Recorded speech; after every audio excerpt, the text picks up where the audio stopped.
Oi, pessoal. Então, agora nós vamos para nossa primeira aula.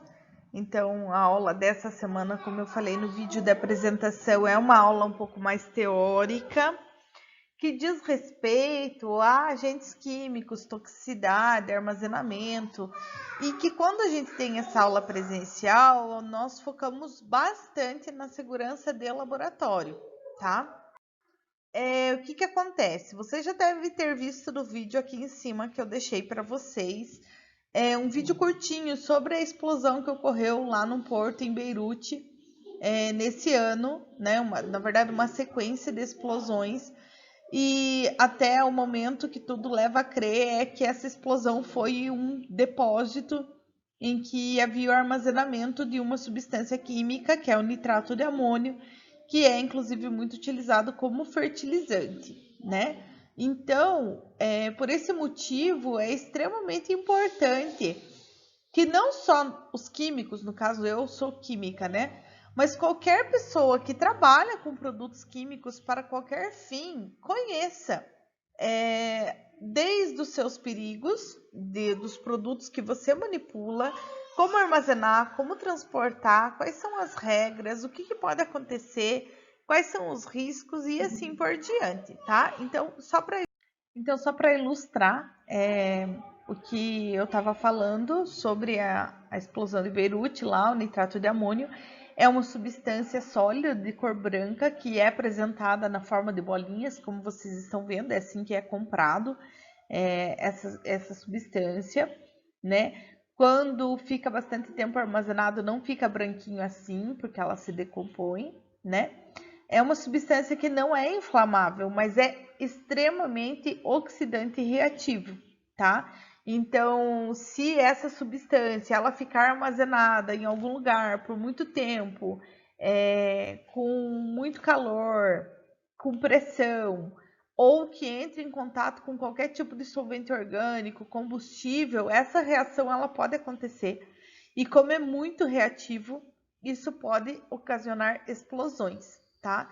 Por que vai ocasionar explosões? Porque gera um grande volume de gases. Então, só para vocês terem uma ideia, aqui está a reação de decomposição. De 2 mols de nitrato de amônio, eu produzo 7 mols de gases. Essa é a equação global, mas uma etapa anterior a essa, por isso que é uma série de explosões que acontece, libera o óxido nitroso, que é um gás que tem cor meio laranjada, por isso aquela cor daquela explosão lá em Beirute, tá? E aí depois ele se decompõe em nitrogênio e oxigênio, tá? Mas forma também o óxido nitroso, que é conhecido como gás hilariante. E então produz um grande volume de gases e por isso pode ocorrer explosões. Só para vocês terem uma ideia, o nitrato de amônio ele não é só utilizado como fertilizante por conta do nitrato, né? Mas ele também é utilizado na fabricação de explosivos, justamente pelas propriedades que ele tem, tá? Então é extremamente necessário que nós conheçamos os produtos que a gente manipula, tá? Então, assim, o foco dessa disciplina, desse conteúdo de segurança, né, de armazenamento de produtos químicos, risco, perigo, ele é muito voltado para a segurança no laboratório, como mostra aqui a figurinha abaixo, que eu deixei aqui por baixo, né, pessoas no laboratório. Por quê? Porque na disciplina de Química Geral e Orgânica Experimental, vocês muitas vezes estão iniciando o curso, estão entrando em contato com o laboratório pela primeira vez, e aí a gente precisa fornecer informações para vocês acerca dos riscos, dos perigos envolvidos e do que fazer. Então, o foco na disciplina é a segurança no laboratório.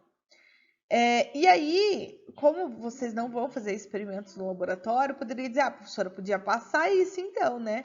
Mas justamente pensando nesse contexto que eu comecei a aula, da explosão que aconteceu justamente com um fertilizante que é usado na agricultura, eu achei muito pertinente que nós tenhamos esse conteúdo também com foco relacionado aos produtos químicos que são utilizados na agronomia também, né? pensando nisso, pensando que durante a vida profissional de vocês, enquanto engenheiros agrônomos, né, que vocês tenham ciência desses cuidados. Provavelmente em alguma outra disciplina vocês verão isso novamente, mas já como uma introdução. Tá? Então, a primeira coisa que nós devemos ter em mente quando se fala de agentes químicos é a classificação, né? Nós precisamos, para poder, inclusive, armazenar, nós precisamos classificar um produto químico. E a gente classifica um produto químico pelo perigo que ele tem intrínseco, né? Então, antes de classificar isso, a gente precisa definir duas coisas, assim, duas palavras bem importantes. A primeira é a perigo, tá? Então, perigo é a capacidade de uma substância de causar danos. O grau dessa capacidade vai depender da propriedade da substância que a gente está falando. Só que perigo é diferente de risco. O risco é a probabilidade de uma perda ou dano, é uma incerteza, né? Então, uma determinada substância tem uma propriedade, por exemplo, é inflamável. Então, tem o perigo desse produto, né, se inflamar. E aí o risco associado, se acontecer, né, de inflamar, é que ocorra então uma perda ou um dano, e por isso o risco é uma incerteza. O risco, na verdade, ele é uma relação que tem o perigo envolvido. Então, quando que eu vou ter risco? Quando eu tiver, além do perigo, a exposição, né? Isso vai ficar mais claro aqui nesse slide, a gente pode ver assim, ó. Então, inicialmente, eu tenho o perigo.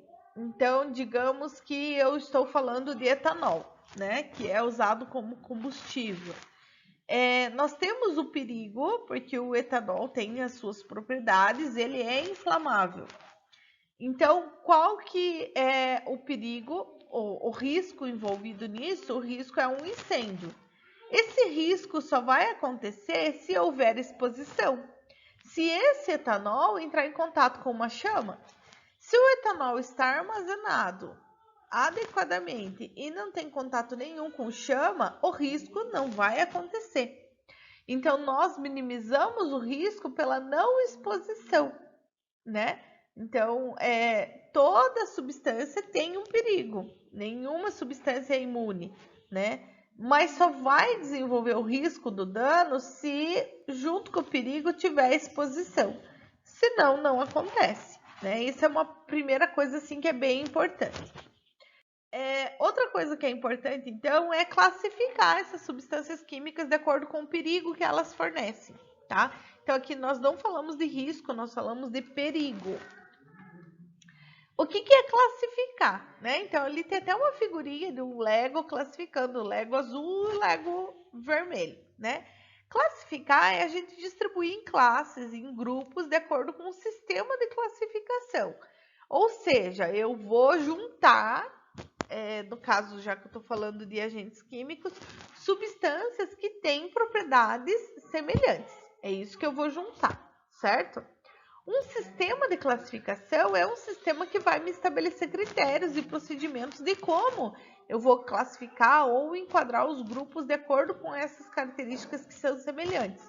Então, no caso dos agentes químicos, a gente vai ver mais no final, eu tenho inflamáveis, oxidantes, corrosivos, explosivos, né? E assim por diante. Então, eu utilizo um sistema de classificação para poder fazer isso.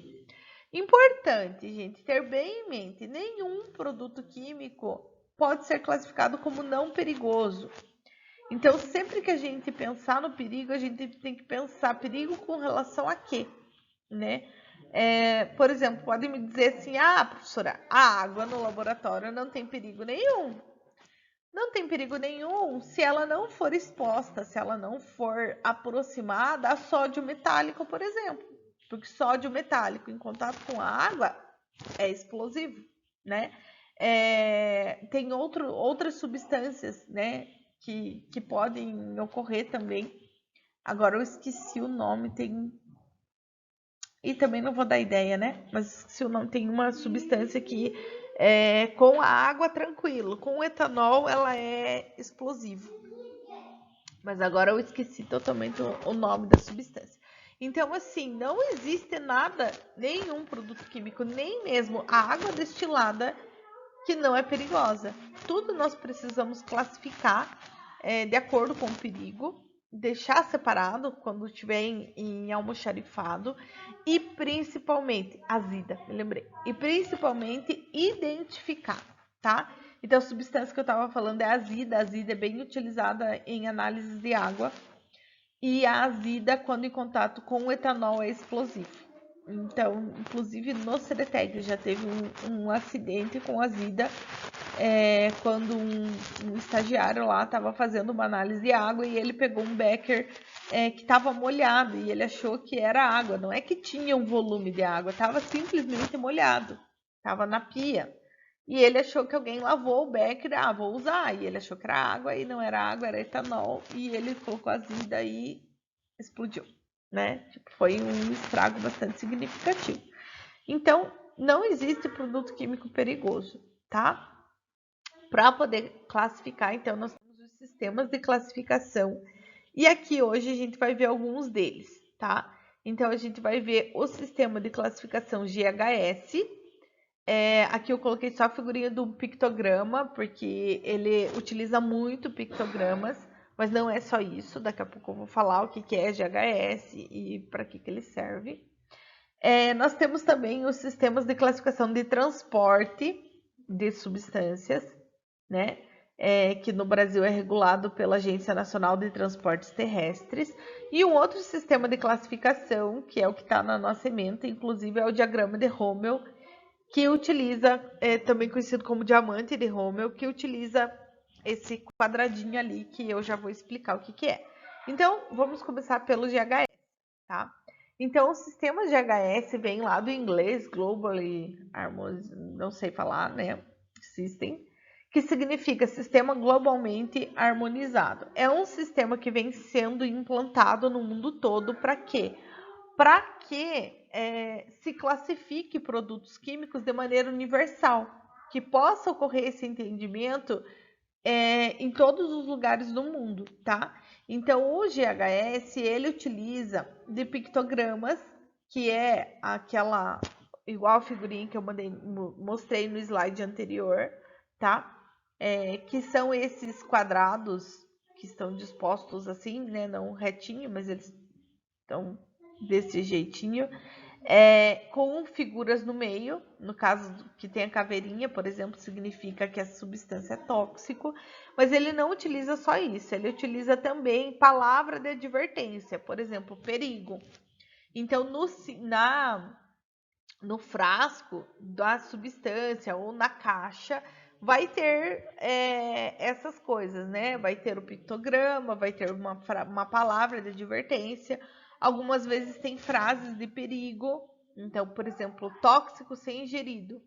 E tudo isso dentro desse sistema GHS tem códigos. Então, as frases de perigo, a frase tóxico ser ingerido, o código dela é H301.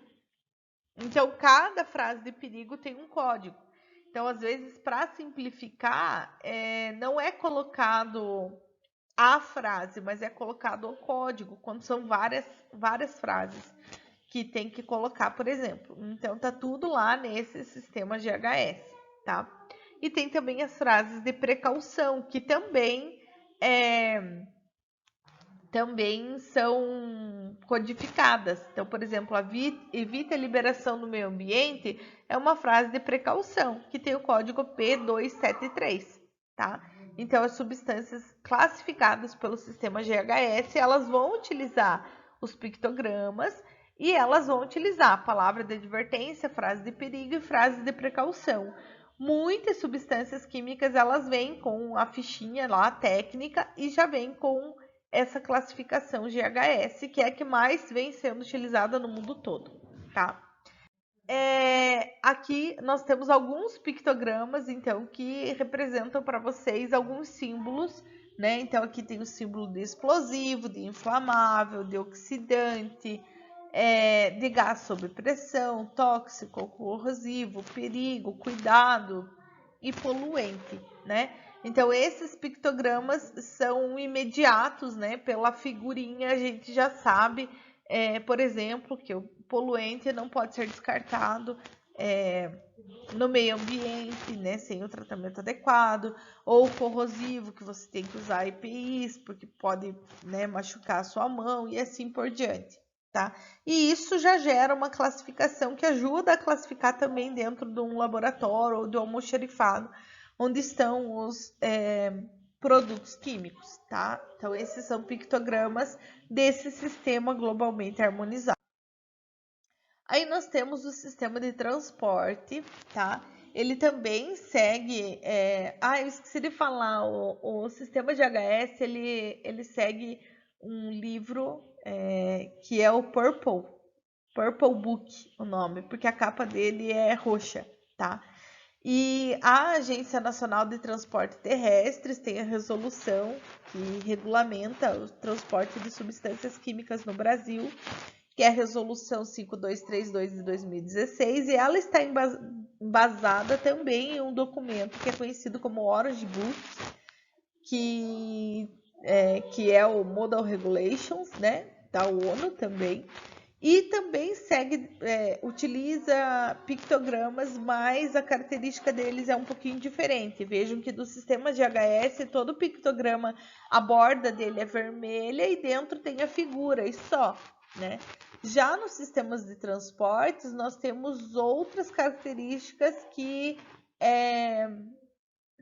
caracterizam esse sistema. Então, por exemplo, a cor, né? Eu tenho cor de fundo amarela para representar explosivo, e posso utilizar o númerozinho que indica o grau, né, de perigo dessa substância, ou simplesmente a figurinha, o radioativo. Aqui um gás inflamável que não é tóxico, né, que tá verde, perigo quando inalado. Então, tipo, vários pictogramas diferentes que têm outras características. E aí aqui é especificamente para o transporte, tá?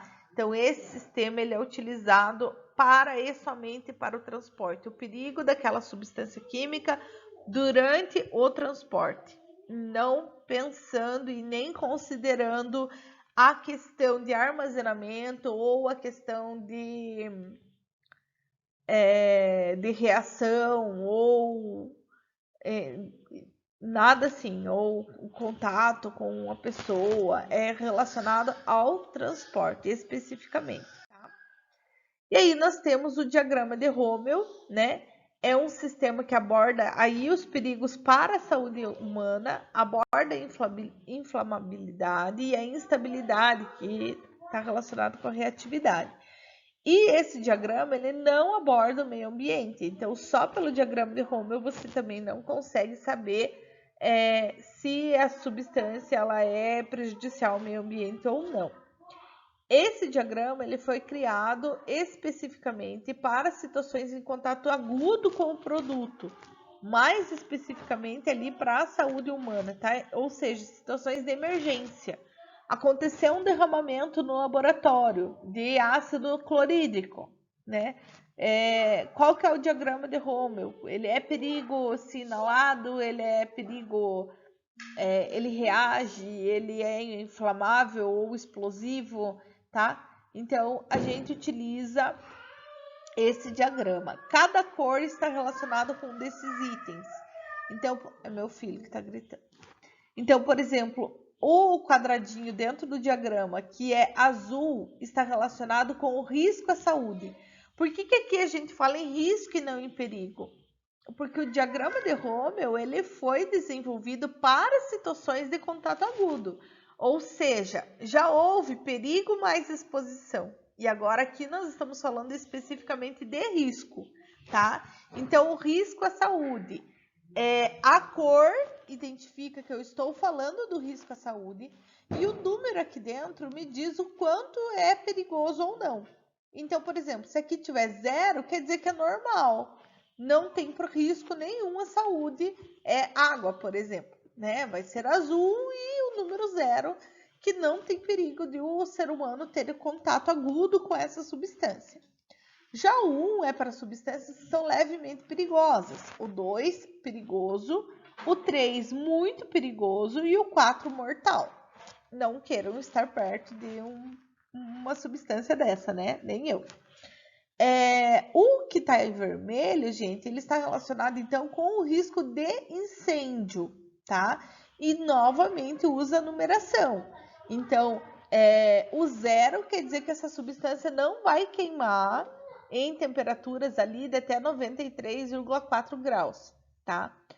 O não inflamável quer dizer que ele não é inflamável em temperaturas abaixo de 37,8. O combustível quer dizer que abaixo de 37,8 ele vai se inflamar. O inflamável também é abaixo de 37,8 e o extremamente inflamável é abaixo de 22 graus, tá? Já a reatividade tem a corzinha amarela e o númerozinho também diz o quanto a substância é reativa ou não. Então, o 0 significa que é estável, que ela não vai reagir. O 1, que ela é instável sobre o calor. O 2, que ela reage violentamente.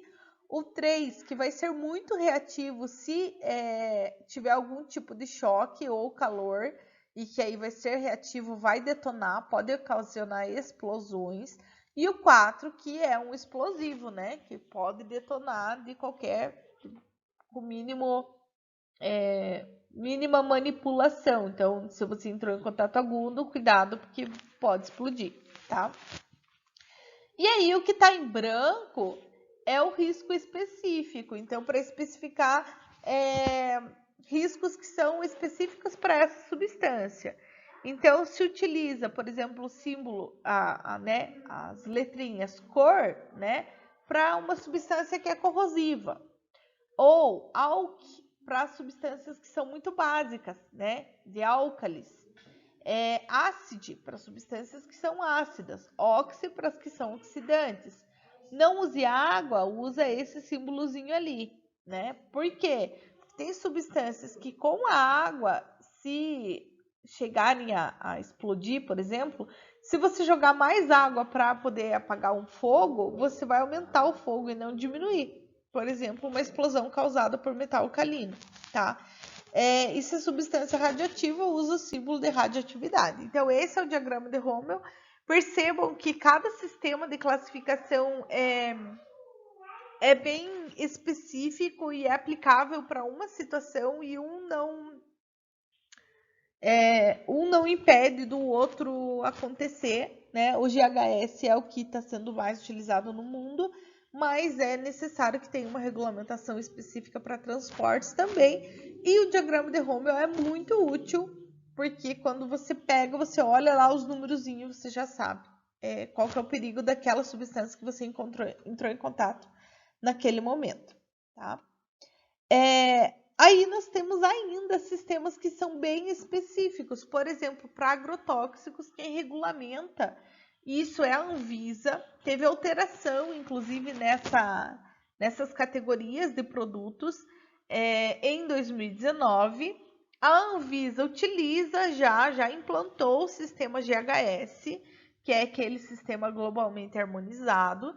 Mas além disso, por isso ocorre, né, a utilização ali para agrotóxicos de pictogramas, de palavras de advertência, frase de advertência, frase de precaução. E além disso, existe uma classificação também de toxicidade desses produtos. Então, os que estão englobados na categoria 1 e 2 têm a faixa vermelha, e são produtos extremamente tóxicos ou altamente tóxicos, tá? A categoria 3 é a faixa amarela e o produto, então, é moderadamente tóxico. As categorias 4 e 5 são faixa azul e são para produtos poucos tóxicos ou um produto que é improvável de causar algum dano agudo. E a faixa verde é um produto que não é classificado. Aí ele é encontrado na faixa verde. Então, também é importante conhecer esse sistema de classificação para especificamente para agrotóxicos. Tá?